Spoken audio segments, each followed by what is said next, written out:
ಕುಟುಂಬ ಆಗಿದ್ರು ಕೂಡ ಯಾವತ್ತು ಕೂಡ ಅವತ್ತು ಅವ್ರದಾದಂತ ನಡವಳಿಕೆ ಅವರು ರಾಜಕಾರಣ ಮಾಡೋದು, ನಮ್ಮ ಪಾಟಿಗೆ ನಾವು ರಾಜಕಾರಣ ಮಾಡ್ಕೊಂಡ್ವಿ.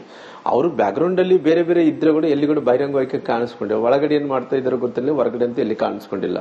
ಹಂಗಾಗಿ ಜನಾರ್ದನ್ ರೆಡ್ಡಿ ಅವರಿಗೆ ವಶಮ್ ಇರುವಂತ ಟೈಮಲ್ಲಿ ಕೂಡ ಎಲ್ಲಿ ಉದಾಹರಣೆ ನೋಡ್ಸ್ರಿ, ಎಲ್ಲಿ ಜನಾರ್ದನ್ ರೆಡ್ಡಿ ಅವರಿಗೆ ಸೂರ್ಯನಾರಾಯಣ ರೆಡ್ಡಿ ಅವರಿಗೆ ಎಲ್ಲಿ ಜಗಳ ಆಗಿದೆ? ಎಲ್ಲಿ ಕೂಡ ಜಗಳ ಆಗ್ಲಿಲ್ಲ. ಆಮೇಲೆ ಜನರು ಅವ್ರು ತಿರಸ್ಕಾರ ಮಾಡಿದ್ರಂದ್ರೆ ಅವ್ರು ಕೆಟ್ಟವರಿದ್ದಂತೆ ಅಲ್ರಿ. ಇವಾಗ ಇವತ್ತು ನಾರಾಯಣ ರೆಡ್ಡಿ ಅವರೇನು ಅವ್ರು ಕೂಡ ರಾಜಕಾರಣ ಹಿನ್ನೆಲೆಯಿಂದ ಬಂದಂತವ್ರು, ಅವ್ರು ಕೂಡ ಮೀಸಲಾತಿ ಆಗಿರೋ ಕಾರಣ ಅವ್ರಿಗೆ ಅಲ್ಲಿ ಕ್ಷೇತ್ರ ಇಲ್ಲದಂಗ ಆಯ್ತು. ಇಲ್ಲಿದ್ರೆ ಕುರುಗೋಡು ಜನರಲ್ ಇರ್ತಾ ಇತ್ತು. ಅವ್ರು ಇದ್ದಂತ ಟೈಮಲ್ಲಿ ಅವ್ರು ರಾಜಕಾರಣದಿಂದ ದೂರ ಹೋಗ್ಬೇಕಾಯ್ತು. ನಂತರ ದಿನಗಳಲ್ಲಿ ಭರತ್ ರೆಡ್ಡಿ ಅವರು, ಅವ್ರ ತಂದೆಯವರು ಕೂಡ ಭರತ್ ರೆಡ್ಡಿ ಅವ್ರನ್ನ ಇಷ್ಟು ಮಟ್ಟಿಗೆ ಒಬ್ಬ MLA ತರ್ಲಿಕ್ಕೋಸ್ಕರ, ಒಬ್ಬ MLA ಅವ್ರ ಮನೇಲಿ ಆಗ್ಲಿಕ್ಕೋಸ್ಕರವಾಗಿ ಅವ್ರ ತಂದೆಯವರು ಕೂಡ ಹತ್ತದ್ರ ನನಗೆ ಗೊತ್ತಿರೋ ಪ್ರಕಾರ 25 ವರ್ಷಗಳ ಕಾಲ ಕಾದಾರ. ಅವರು ಕೂಡ 25 ವರ್ಷಗಳ ಕಾದ ನಂತರ ಇವತ್ತು ಅವ್ರ ಮನೆಗೆ ರಾಜಕಾರಣ ಅವಕಾಶ ಸಿಕ್ಕಿದೆ. ಪಾಪ ಭರತ್ ರೆಡ್ಡಿ ಅವರು ಹೇಳ್ತಾರೆ, ಈ ಬ್ಯಾನರ್ ಕಟ್ಟೋದು ಒಂದ್ ಸಣ್ಣ ವಿಚಾರ. ಜನಾರ್ದನ್ ರೆಡ್ಡಿ ಅವ್ರ ಮನೆ ಮುಂದೆ ಬ್ಯಾನರ್ ಕಟ್ಟಿದ್ರೆ ನನಗೆ ಫೋನ್ ಮಾಡಿ ಹೇಳ್ಬೋದಾಗಿತ್ತು, ನೋಡಪ್ಪ ನಿಮ್ ಹುಡುಗರು ಬಂದು ನನ್ಗೆ ಇಲ್ಲಿ ನಮ್ಮನೆ ಮುಂದೆ ಬ್ಯಾನರ್ ಕಟ್ಟಿದ್ದಾರೆ, ತೆರವುಗೊಳಿಸು ಅಂತ ಅವ್ರು ಹೇಳ್ಬೋದಿತ್ತು. ಅವ್ರ PA ಆದ್ರೂ ಹೇಳ್ಬೋದಾಗಿತ್ತು. ಇದನ್ನ ಈ ಲೆವೆಲ್ಗೆ ತಗೊಂಡೋಗಿ ಅವರ ಹುಡುಗರು ಗುಂಪು ಕಟ್ಟಿ ಘರ್ಷಣೆ ಮಾಡಿ ಒಂದು ಪೀಕ್ ತಗೊಂಡೋಗಿದ್ದೆ ಜನಾರ್ದನ್ ರೆಡ್ಡಿ ಅವರ ಕಡೆಯವರು ಅಂತಿದ್ದಾರೆ ಭರತ್ ರೆಡ್ಡಿ. ನಿನ್ನೆ ಸಾಹೇಬರು, ಮುಖ್ಯಮಂತ್ರಿ ಸಾಹೇಬರು ಈ ಜಗಳ ಆದ್ಮೇಲೆ ಅವ್ರು ಯಾವುದೇ ರೀತಿಯಲ್ಲಿ ಸಪೋರ್ಟ್ ಮಾಡಿಲ್ಲ. ಅವ್ರನ್ನ ಈ ಮಧ್ಯದಲ್ಲಿ ತರೋದು ಕೂಡ ಸರಿ ಕಾಣಲ್ಲ ನನಗೆ ಗೊತ್ತಿರೋಂತ ಪ್ರಕಾರ. ಇವರು ನಾರಾ ಭರತ್ ರೆಡ್ಡಿ ಅವ್ರು ಹೇಳ್ತಾ ಇದಾರೆ, ನೋಡಪ್ಪ ಬ್ಯಾನರ್ ಬಂದು ಕಟ್ಟಿದ್ರೆ ನನಗೆ ಫೋನ್ ಮಾಡ್ಬೇಕಾಗಿತ್ತು, ಮಾಡಿ ತೆರವುಗೊಳಿಸಬೇಕಾಗಿತ್ತು ಅಂತ ಹೇಳ್ತಾರೆ. ನಾನೇನ್ ಹೇಳ್ತೀನಿ, ಬ್ಯಾನರ್ ಕಟ್ಟಕ್ಕೆ ಯಾರು ಬೇಡನಕ್ಕೂ ಹೋಗಲ್ರಿ. ಯಾಕಂದ್ರೆ ಮಹರ್ಷಿ ವಾಲ್ಮೀಕಿಯವರು ಪುತ್ಥಳಿ ಅನಾವರಣ ಕಾರ್ಯಕ್ರಮ ನಡಿಬೇಕಾಯ್ತು. ಬೇರೆ ಬೇರೆ ಕಾರಣದಿಂದ ಎಲ್ಲ ಊರೆಲ್ಲ ಕೂಡ ಶೃಂಗಾರ ಮಾಡಿದೆ. ಅದ್ರಲ್ಲಿ ಯಾರು ಇಲ್ಲ. ನಾವೆಲ್ಲರೂ ಕೂಡ ಅಂದ್ರೆ ಪಾರ್ಟಿಯಿಂದ ಮಾಡಿದ್ರೆ ನಾವು ಹೋಗಲ್ಲ, ಪಾರ್ಟಿಯಿಂದ ಮಾಡಿದ್ರೆ ನಾವೆಲ್ಲರೂ ಕೂಡ ಹೋಗಿ ಪಾರ್ಟಿಸಿಪೇಟ್ ಮಾಡ್ಬೇಕಂತ ಆ ರೀತಿ ರೀ. ಯಾಕಂದ್ರೆ ಮಹರ್ಷಿ ವಾಲ್ಮೀಕಿಯವರು ಇವತ್ತು ಜಗತ್ತಿಗೆ ಪ್ರಸಿದ್ಧವಾದಂತ ಒಬ್ಬ ಮಹರ್ಷಿಯವರು. ಅಂತ ಸಂದರ್ಭದಲ್ಲಿ ಇವರು ಆ ಬ್ಯಾನರ್ ವಿಚಾರದಲ್ಲಿ ಅವರು ಮನೆ ಹತ್ರ ಬಂದು ಕಾಂಪೌಂಡ್ ವಾಲ್ ಕಟ್ಟಿರೋಕ್ಕೋಸ್ಕರವಾಗಿ ಜಗಳ ಆಗಿದೆ. ಅಕಸ್ಮಿತವಾಗಿ ಇವತ್ತು ಪ್ರಚೋದನೆ ಅನ್ನೋಂಥದ್ದು ಎಲ್ಲಿಂದ ಪ್ರಾರಂಭ ಆಗುತ್ತೆ? ಇವತ್ತು ಪ್ರಚೋದನೆ ಅನ್ನೋಂಥದ್ದು ಬ್ಯಾನರ್ ಹರಿದಿದ್ದಕ್ಕೋಸ್ಕರವಾಗಿ ಅನ್ನೋದಲ್ಲ ಇಂಪಾರ್ಟೆಂಟ್, ಬ್ಯಾನರ್ ಎಲ್ಲಿ ಕಟ್ಟಿದ್ವಿ ಅನ್ನೋಂಥದ್ದು ಅದು ಕೂಡ ಪ್ರಚೋದನೆ ಆಗುತ್ತೆ. ನಾನೇನ್ ಹೇಳ್ತೀನಿ, ಸಾಹೇಬ್ರು, ಮುಖ್ಯಮಂತ್ರಿ ಸಾಹೇಬ್ರು ಆಗಿರ್ಬೋದು, ನಾರಾ ಭರತ್ ರೆಡ್ಡಿ ಅವರು ಆಗಿರ್ಬೋದು, MLA ಆಗಿರೋ ಕಾರಣ ಇವತ್ತು ಬ್ಯಾನರ್ ಎದಕ್ಕೋಸ್ಕರವಾಗಿ ಅವ್ರು ಕಾಂಪೌಂಡ್ ಅಲ್ಲಿ ಯಾಕೆ ಕಟ್ಟಿದ್ರಿ? ನೀವು ಜಗಳ ಮಾಡ್ಕೋಬೇಕಂತ ಹೇಳಿ ಕಟ್ಟಿದ್ರಲ್ಲ. ಇವಾಗ ಹೇಳ್ತೀರಿ ಬ್ಯಾನರ್ ಹರಿದಿದ್ಕೋಸ್ಕರವಾಗಿ ಪ್ರಚೋದನೆ ಅಲ್ಲ, ಬ್ಯಾನರ್ ಕಟ್ಟಿದ್ಕೋಸ್ಕರವಾಗಿ ಪ್ರಚೋದನೆ ಅನ್ನಂತ ಮಾತನ್ನು ಹೇಳ್ತೀನಿ. ಯಾಕಂದ್ರೆ ನೀವು ಬ್ಯಾನರ್ ಕಟ್ಟಿ ಅವರು ಅಂಗಳದಲ್ಲಿ ಕಟ್ಟಿ ಅವರು ಹೋಗಂತ ಮನೆಗೆ ರಸ್ತೆಗೆ ಹೋಗ್ಲಾರ್ದಂತ ನೀವು ಬ್ಯಾನರ್ ಕಟ್ಕೊಂಡು ಇಲ್ಲ ನಾವೇ ಅಲ್ಲೇ ಕುಡಿದು ಅಲ್ಲೇ ಕುಂತು ಇಲ್ಲ ನಾವ್ ಇಲ್ಲೇ ಕಟ್ತೀವಿ ಅಂದ್ರೆ ಯಾರು ಕೂಡ ಅದು ಒಪ್ಪಲ್ಲ. ಅಂದ್ರೆ ಇದೆಲ್ಲ ಪ್ಲಾನ್ ಮಾಡಿದ್ರು ಅಂತ ಅವರು ಇನ್ಸಿಡೆಂಟೇ ಪ್ಲಾನ್ ಮಾಡ್ಕೊಂಡು ಬಂದಿರೋ ಕಾರಣ. ನೋಡ್ರಿ, ಬೆಳಿಗ್ಗೆ ಒಂದು ಇನ್ಸಿಡೆಂಟ್, ಮಧ್ಯಾಹ್ನ ಬಂದ ಪೊಲೀಸ್ ಅವ್ರು ತೆರವುಗೊಳಿಸ್ತಾರ, ಮತ್ತೆ ಸಾಯಂಕಾಲ ಒಂದು ಇನ್ಸಿಡೆಂಟ್, ಅವ್ರು ಬಂದು ಸಾಯಂಕಾಲ ಜಗಳ ಮಾಡ್ತಾರಂದ್ರಿನ ಅವ್ರೆಲ್ಲ ಕೂಡ ಕಲ್ಲುಗಳು, ಪೆಟ್ರೋಲ್ ಬಾಂಬ್ಗಳು ಇವೆಲ್ಲ ಕೂಡ ಒಂದೇ ಸರಿ ಇನ್ಸಿಡೆಂಟ್ ಆಗಿ ಯಾವಾಗಲ್ಲ ನೋಡ್ರಿ. ಇವೆಲ್ಲ ಕೂಡ ಪ್ಲಾನ್ ಮಾಡ್ಕೊಂಡಂತ ಟೈಮಲ್ಲಿ ನನಗೆ ಗೊತ್ತಾಯ್ತು, ಪೆಟ್ರೋಲ್ ಬಾಂಬ್ ನೋಡಿದ ತಕ್ಷಣ KGಹಳ್ಳಿ DJಹಳ್ಳಿ ನೆನಪಾಯ್ತು. ಈ KGಹಳ್ಳಿ DJಹಳ್ಳಿಯಲ್ಲಿ ಅವರು ನಮ್ಮ ಅಖಂಡ ಶ್ರೀನಿವಾಸ್ ಅವ್ರ ಮನೆ ಮೇಲೆ ಒಬ್ಬ ದಲಿತ ನಾಯಕರಿ, ಅವನ ಪಾಪ ಅವರು ಕಾಂಗ್ರೆಸ್ ಪಾರ್ಟಿಯಲ್ಲಿದ್ದಂತ ಕೆಲವೊಂದು ನಾಯಕರೇ ಅವ್ನು ಹೆಂಗೋ ಕಡೆ ರಾಜಕಾರಣ ಮುಗಿಸ್ಬೇಕು ಅನ್ನೋ ಕಾರಣದಿಂದ ಅವನ ಮನೆಯಲ್ಲಿ ನುಗ್ಗಿ, ಒಬ್ಬ ದಲಿತ ನಾಯಕರ ಮನೆಯಲ್ಲಿ ನುಗ್ಗಿ ಪೆಟ್ರೋಲ್ ಬಾಂಬ್ಗಳನ್ನ ಹಾಕಿ ಆ ಮನೆಯೆಲ್ಲ ಕೂಡ ಸುಟ್ಟಾಕಿ ಇವತ್ತು ಎಲ್ಲಿ ಅಡ್ಡಾಡ್ತಾ ಇದಾರೆ ಅವರೆಲ್ಲರೂ ಕೂಡ ಇವತ್ತಿನ ಮುಖ್ಯಮಂತ್ರಿಗಳು, ಉಪಮುಖ್ಯಮಂತ್ರಿ ಜೊತೆ ಅಡ್ಡಾಡ್ತಾ ಇದಾರೆ. ಅಂದ್ರೆ KGಹಳ್ಳಿ DJಹಳ್ಳಿ ಜನಾರ್ದನ್ ರೆಡ್ಡಿ ಅವರ ಮನೆನ ಪ್ಲಾನ್ ನಡೆದಿತ್ತು ಅಂತ ಹೇಳ್ತೀರಾ? ಹಂಗೆ ಕಾಣ್ತಿದೆ. ನಾನು ಯಾಕೆ ಇದನ್ನು ಉಲ್ಲೇಖನ ಮಾಡ್ತೀನಿ ಅಂದ್ರೆ, ಇವತ್ತು ನಾರಾ ಭರತ್ ರೆಡ್ಡಿ ಅವರು ಶಾಸಕರು, ಸಣ್ಣ ವಯಸ್ಸಲ್ಲಾಗಿದ್ದಾರೆ. ಜನಾರ್ದನ್ ರೆಡ್ಡಿ ಅವರಿಗೆ ಅವ್ರ ತಂದೆಯವ್ರ ವಯಸ್ಸು ಇರ್ಬೋದಿಲ್ಲ ಅನ್ನಕಲ್ಲ. ಯಾವ ವಯಸ್ಸಾದ್ರೂ ಕೂಡ ನಾವು ಸ್ವಲ್ಪನಾಗ್ಲಿ ಜ್ಞಾನ ಇರ್ಬೇಕಲ್ಲ. ಜ್ಞಾನದಿಂದ ಶಾಸನಬದ್ಧವಾಗಿ ಶಾಸಕನಾಗಿ ಹಂಗೆ ನಡ್ಕೋಬೇಕನ್ನಂಥದ್ದು ಇರ್ಬೇಕಲ್ಲ.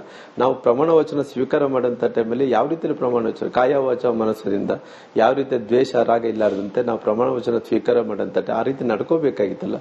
ಇವತ್ತು ದೇಶ ರಾಗವನ್ನು ಎಲ್ಲವನ್ನೂ ಇಟ್ಕೊಂಡು ದೇಶದ ರಾಜಕಾರಣ ಮಾಡೋದ್ರಿಂದ ಅದು ಸರಿಯಲ್ಲ ಅನ್ನಂತ ವಿಚಾರ ನೋಡಿದಂತ ಟೈಮಲ್ಲಿ ಅವ್ರು ಹೇಳಿದಂತ ಹೇಳಿಕೆಗಳೇನು, ನಾನು ಜನಾರ್ದನ್ ರೆಡ್ಡಿ ಅವ್ರನ್ನ ನಾನು ಮನಸ್ಸು ಮಾಡಿದ್ರೆ ಅವ್ರನ್ನ ಇವತ್ತು ಉಳಿಸ್ತಿದ್ದಿಲ್ಲ, ಈ ಬಳ್ಳಾರಿಯನ್ನು ಸುಟ್ಟಾಕ್ತಿದ್ದೆ, ಅವ್ರ ಮನೆಯನ್ನು ಭಸ್ಮ ಮಾಡ್ತಿದ್ದೆ.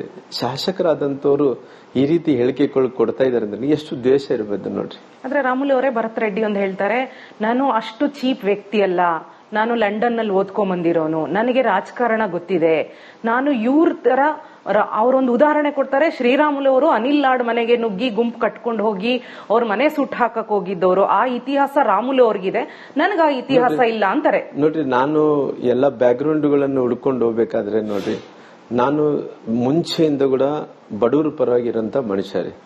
ರಾಮ್ಲೋರ್ ನೀವು ಅನಿಲ್ ಲಾಡ್ ಮನೆ ಸುಟ್ಟು ಹಾಕಕ್ ಹೋಗಿದ್ ನಿಜನ, ಆರೋಪ ನಿಜನ ಭರತ್ ರೆಡ್ಡಿ ಅವರು? ನಾನು ಎಲ್ಲಿ ಕೂಡ ನಾನು ಅವತ್ತಿದ್ದಂತ ಸಂದರ್ಭದಲ್ಲಿ ಹೋರಾಟಗಳು ನಡೀತಿದ್ವಾಗ್ಲಿ, ಹೋರಾಟಗಳು ನಡೆಯುವಂತ ಟೈಮಲ್ಲಿ ಬಹಳಷ್ಟು ಕೇಸ್ಗಳು ಆಗಿದಾವ. ಎಲ್ಲಿ ಕೂಡ ರಾಮ್ಲೋರು ಈ ರೀತಿ ಇನ್ಸಿಡೆಂಟ್ ಮಾಡಿದಾರ ಅನ್ನೋಂಥದ್ದು ಎಲ್ಲಿ ಕೂಡ ಇಲ್ಲ. ಕೇವಲ ಗಲಿಬೆ ಆದಂತ ಟೈಮಲ್ಲಿ ಏನೇನು ಇನ್ಸಿಡೆಂಟ್ಗಳು ಆಯ್ತು, ಅವೆಲ್ಲ ಕೂಡ ನನ್ನ ಮೇಲೆ ಕಟ್ಟೋದು ಬೇಕಾಗಿಲ್ಲ. ಎಲ್ಲಿ ಕೂಡ ಇವತ್ತು ನಾನು ಹೋರಾಟಗಳು ನಡೆಯುವಂತ ಟೈಮಲ್ಲಿ ಯಾರಿಗೂ ಕೂಡ ಜೀವಕ್ಕೆ ಅಪಾಯ ಆಗಲಿಲ್ಲ. ಯಾರು ಕೂಡ ನನ್ನ ಹೋರಾಟದಲ್ಲಿ ಯಾರೊಬ್ಬರ ವ್ಯಕ್ತಿ ಸತ್ತಾರನ್ನಂತ ಉದಾಹರಣೆ ಇರಲಿಲ್ಲ. ನಾನು ಯಾವತ್ತನಾಗ್ಲೂ ಓಪನ್ ಆಗಿ ಬಂದು ಅವ್ರ ಮನೆ ಸುಡ್ರಿ, ಅವ್ರನ್ನ ಮುಗಿಸ್ರಿ ಅನ್ನಂತ ಭಾಷೆ ಇಲ್ಲಿ ಬಳಕೆ ಮಾಡಲಿಲ್ಲ. ಭರತ್ ರೆಡ್ಡಿ ಅವರು ಇನ್ನೊಂದು ಮಾತು ಹೇಳ್ತಾರೆ, ರಿಪಬ್ಲಿಕ್ ಆಫ್ ಬಳ್ಳಾರಿ ಬಂದಿದ್ದೆ ಜನಾರ್ದನ್ ರೆಡ್ಡಿ ಅವರ ಕಾಲದಲ್ಲಿ, ಅದನ್ನ ಮತ್ತೆ ಮುಂದುವರಿಸೋದೇ ಅವ್ರ ಉದ್ದೇಶ. ಅದೇ ಕಾರಣಕ್ಕೆ ಉಗ್ರಲ್ಲಿ ಹೋಗೋದಕ್ಕೆ ಕೊಡಲಿ ತಕೊಂಡ್ರು. ಇವಾಗ ನೋಡ್ರಿ, ಸದ್ಯಕ್ಕೆ ಕಾಂಗ್ರೆಸ್ ಪಾರ್ಟಿನ ಶಾಸಕರು 135, 136 ಮಂದಿ ಶಾಸಕರಿದ್ದಾರೆ. ಬಳ್ಳಾರಿ ಜಿಲ್ಲೆಯಲ್ಲಿ ಕೂಡ ಅಖಂಡ ಜಿಲ್ಲೆಯಲ್ಲಿ ಸುಮಾರು 10ರಲ್ಲಿ 9 ಮಂದಿ ಅವರೇ ಇದ್ದಾರೆ. ಇವತ್ತು ಅವತ್ತಿನ ಸಂದರ್ಭದಲ್ಲಿ ಸನ್ಮಾನ್ಯ ಸಿದ್ದರಾಮಯ್ಯ ಸಾಹೇಬರು ಪಾದಯಾತ್ರೆ ಮಾಡಿದ್ರು. ಪಾದಯಾತ್ರೆ ಮಾಡಿದ ನಂತರ ಸರ್ಕಾರ ಬಂತು. ಸರ್ಕಾರ ಬಂದಂತ ಟೈಮಲ್ಲಿ ನೀವು ತಪ್ಪು ಮಾಡಿದಿರಿ ಅನ್ನಂತ ಕಾರಣದಿಂದ ನಮಗೆ ಪನಿಷ್ಮೆಂಟ್ ಕೊಟ್ರು. ಇವತ್ತು ನಾವೆಲ್ಲರೂ ಕೂಡ ಸೋಲಿಕ್ಕೆ ಕಾರಣ ಏನು? ನಾವು ತಪ್ಪು ಮಾಡಿದ್ಕೋಸ್ಕರವಾಗಿ, ಜನರಿಗೆ ಅರ್ಥ ಆಗಿದ್ಕೋಸ್ಕರವಾಗಿ ನಮ್ಮನ್ನೆಲ್ಲ ಕೂಡ ಸೋಲಿಸಿದಾರ. ಇವತ್ತು ಅದೇ ತಪ್ಪು ನೀವು ಮಾಡಕ್ ಹೋಗ್ತೀರಾ? ರಾಮುಲು ಅವರೇ, ನೀವು ಒಂದು ಮಾತು ಹೇಳ್ತೀರಾ, ಇದು ಜನಾರ್ದನ ರೆಡ್ಡಿ ಅವರನ್ನ ಮುಗಿಸೋಕೆ ಮಾಡಿದ ಪ್ಲಾನ್ ಅಂತ ಮೊದಲಿಗೆ ಹೇಳ್ತೀರಾ. ಎರಡನೇ ಸಾರಿ ಹೇಳ್ತೀರಾ ರಾಜಶೇಖರ ರೆಡ್ಡಿಯನ್ನ ಸತೀಶ್ ರೆಡ್ಡಿ ಮುಗಿಸೋಕೆ, ಅವನು ಬೆಳೀತಾ ಇದ್ದಾನೆ ಅನ್ನೋ ಕಾರಣಕ್ಕೆ ಮುಗಿಸೋಕೆ ಮಾಡಿದ ಪ್ಲಾನ್ ಅಂತೀರಾ. ಮತ್ತೆ ನಿನ್ನೆ ಹೇಳ್ತೀರಾ ಸಾಚಾ ಶೇಖರ್ ಅವರನ್ನ ಮುಗಿಸೋ ಪ್ಲಾನ್ ಮಾಡಿತ್ತು, ಲಿಂಗಾಯತ ನಾಯಕ ಬೆಳೆದ್ ಬಿಡ್ತಾನೆ ಅನ್ನೋ ಕಾರಣಕ್ಕೆ ಅಂತ.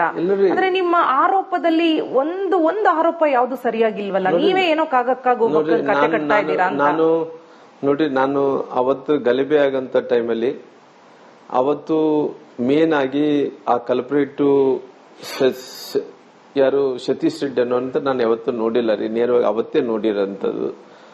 ಆ ಸತೀಶ್ ರೆಡ್ಡಿಯಿಂದ ಪ್ರಾರಂಭವಾದಂತ ಗಲಾಟೆ, ಆಮೇಲೆ ಜನಾರ್ದನ್ ರೆಡ್ಡಿ ಅವರು ಕೂಡ ಗುಂಡು ಹಾರಿದೆ ಅಂತೇಳಿ ಅವ್ರ ಗುಂಡು ಕೂಡ ತಂದು ನೋಡಿಸಿದ್ರಿ. ಅವತ್ತು ಇನ್ಸಿಡೆಂಟ್ ಆದ ನಂತರ ಮತ್ತೆ 7 ಗಂಟೆ ಪ್ರಾರಂಭ ಆಗುತ್ತೆ ರೀ. ಅವ್ರು ಬಂದಿರೋದು MLA ಅವರು ಸುಮಾರಾಗಿ ಒಂದು ಗುಂಪು ಹಾಕೊಂಡು ಹತ್ತತ್ರ 2,000 ಮಂದಿನ ಹಾಕೊಂಡು ಅವ್ರು ಕೂಡ ಈ ಕಡೆ ಬರ್ತಾ ಇದಾರೆ. ಬರುವಂತ ಟೈಮಲ್ಲಿ ಪೊಲೀಸರು ಮನಸ್ಸು ಮಾಡಿದ್ರೆ ತಡಿಬಹುದಾಯ್ತು. ಈ 3 ಸ್ಟೋರಿ ಯಾಕೆ ಹೇಳಿದ್ರಿ ಅಂತ? ಜನಾರ್ದನ್ ರೆಡ್ಡಿ ಅವ್ರನ್ನ ಹತ್ಯೆ ಪ್ಲಾನ್ ಅಂದ್ರಿ, ಆಮೇಲೆ ರಾಜಶೇಖರ್ ರೆಡ್ಡಿ ಕೊಲೆ ಮಾಡೋ ಪ್ಲಾನ್ ಅಂದ್ರಿ, ನಾಚಾ ಶೇಖರ್ ಅವರನ್ನ ಕೊಲೆ ಮಾಡೋಕೆ ಅಂತ ಲಿಂಗಾಯತ್ ವರ್ಸಸ್ ರೆಡ್ಡಿ ತಂದ್ರಿ. ಈ 3 ಕತೆ ಯಾಕೆ ಕಟ್ಟಿದ್ರಿ? ನೋಡ್ರಿ, ನಾನು ಜನಾರ್ದನ್ ರೆಡ್ಡಿ ಅವರು ನಾನು ಬಹಳ ಮುಂಚೆಯಿಂದ ಕೂಡ ಬಹಳ ಕ್ಲಿಯರ್ ಆಗಿ ಹೇಳ್ಕೊಂಡ್ ಬರ್ತಾ ಇದ್ದೆ. ಏನಂತೇಳಿ, ಫಸ್ಟ್ ನಂಬರ್ 1 ಸತೀಶ್ ರೆಡ್ಡಿ ಪ್ರಾರಂಭ ಆದಂತದ್ದು. ಆಮೇಲೆ ಅವರೆಲ್ಲರೂ ಕೂಡ SP ಸರ್ಕಲ್ ದಲ್ಲಿ ಕುಡಿದು ಪೆಟ್ರೋಲ್ ಬಾಂಬ್ಗಳನ್ನು ತುಂಬಿಕೊಂಡು ಜನಾರ್ದನ್ ರೆಡ್ಡಿ